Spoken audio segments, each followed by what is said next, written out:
Question number 14 देखिए प्यारे बच्चों। और क्वेश्चन नंबर 14 में कहा है वृत्त का समीकरण ज्ञात करना है जिसका केंद्र हमें पता है और हमें उस बिंदु का पता है जिससे वृत्त होकर जा रहा है। हमें यहाँ पर त्रिज्या नहीं पता है प्यारे बच्चों। अगर त्रिज्या पता हो चल जाए, केंद्र हमें पता है, तो वृत्त का समीकरण ज्ञात करना बहुत आसान हो जाएगा। ठीक है, तो इसे देखिए कैसे करेंगे। बस थोड़ा सा मैं आपको हिंट दे रहा हूँ, क्वेश्चन को पूरा आप खुद करेंगे। एक जैसे ये वृत्त है, वृत्त का केंद्र 2 और 2 दिया हुआ है। ठीक है, और वृत्त पर एक बिंदु P दिया हुआ है जिसके निर्देशांक 4 और 5 हैं। वृत्त पर एक बिंदु P दिया हुआ है जिसके निर्देशांक 4 और 5 हैं। और हम जानते हैं प्यारे बच्चों त्रिज्या क्या होती है। वृत्त के केंद्र से इस बिंदु तक की दूरी तो त्रिज्या कहेंगे हम। तो सबसे पहला काम आपका ये है, C से P तक की दूरी ज्ञात करनी, अर्थात त्रिज्या ज्ञात करना। केंद्र हमें पता है, बिंदु हमें पता है, त्रिज्या हमें ज्ञात करनी पड़ेगी, अर्थात C से P तक की दूरी ज्ञात करनी पड़ेगी। दो बिंदुओं के बीच की दूरी का फॉर्मूला लगा के under root x1 minus x2 का whole square plus y1 minus y2 का होल स्क्वायर, उसकी सहायता से आपको C से P तक की दूरी ज्ञात हो जाएगी और वो दूरी ही त्रिज्या होगी।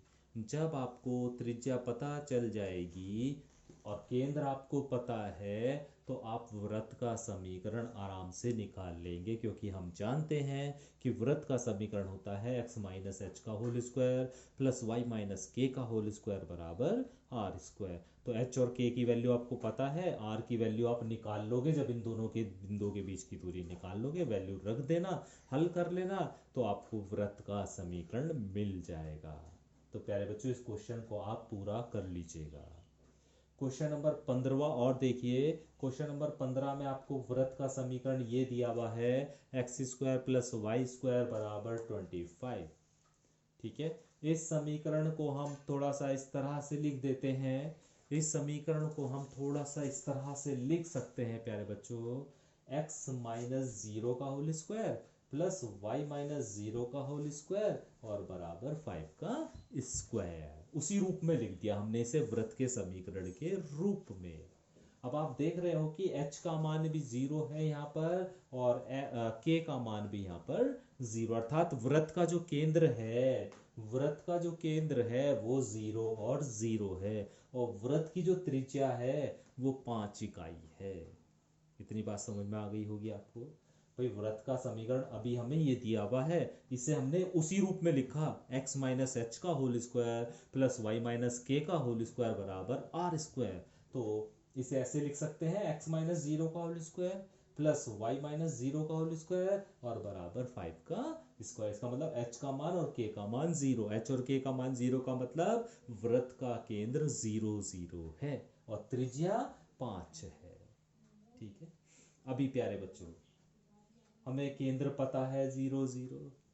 इस वृत्त पर एक बिंदु दिया हुआ है -2.5 और 3.5 और इस बिंदु को हमें ये चेक करके बताना है कि ये वृत्त के अंदर होगा, वृत्त के बाहर होगा या वृत्त की परिधि पर ही स्थित होगा। ठीक है, तो ये बिंदु हमें दिया हुआ है, हमें नहीं पता कि कहां पर स्थित है, ये अंदर है बाहर है, तो वृत्त की परिधि पर है, ये हमें नहीं पता है, ये हमें निकालना होगा। कैसे निकालेंगे प्यारे बच्चों? तो सबसे पहले हमारा वही काम होगा, जैसे यहाँ पे हमने केंद्र से इस बिंदु की दूरी नहीं निकाली, उसी तरह सबसे पहले हमारा यही काम होगा कि केंद्र, जिसका केंद्र हमारा 0 0 है, इससे दूरी निकालेंगे और केंद्र से इस बिंदु तक की दूरी ही तो त्रिज्या होती है। केंद्र से इस बिंदु तक की दूरी ही तो त्रिज्या होती है और त्रिज्या हमारी कितनी है? 5। ठीक है, तो प्यारे बच्चों आप इस बिंदु यानी केंद्र की और इस बिंदु की दूरी निकाल लिए। अगर वो 5 से कम आती है, अगर वो 5 से कम आती है तो इसका मतलब ये दूरी कम है। ये दूरी कम का मतलब ये बिंदु अंदर होगा, वृत्त के अंदर होगा। और यदि प्यारे बच्चों ये दूरी r के बराबर आती है तो ये बिंदु वृत्त की परिधि पर होगा, जैसे ये परिधि पर स्थित है।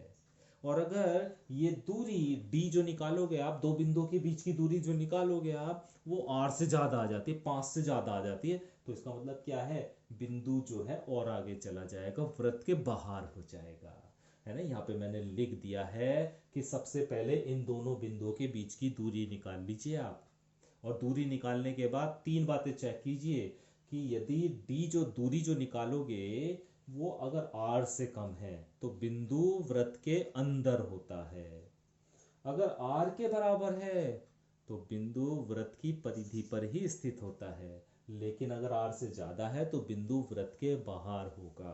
अब आपको चेक करना है ये बाहर है, अंदर है या कैसा है। तो क्या करना है, सबसे पहले आपको d निकालना है, इन दो बिंदुओं के बीच की दूरी निकाल लेना है।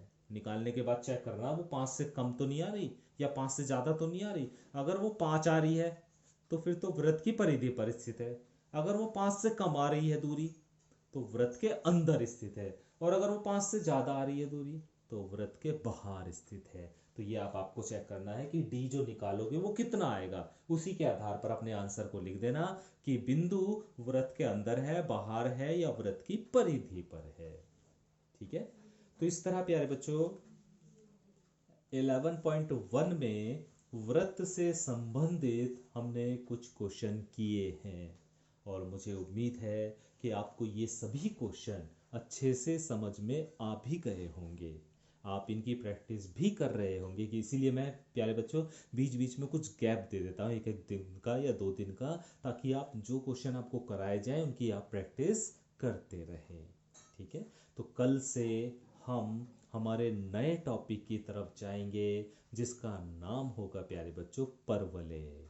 ठीक है, तो इसलिए आज आप जितने भी आज क्वेश्चन कराए हैं वो, और जितने भी आपका छूटा हुआ काम है उसको आप अच्छे से रिवाइज कर लें। तो नए टॉपिक नई एक्सरसाइज के साथ शुरू होगा जिसे हम कल से शुरू करेंगे। Thank you.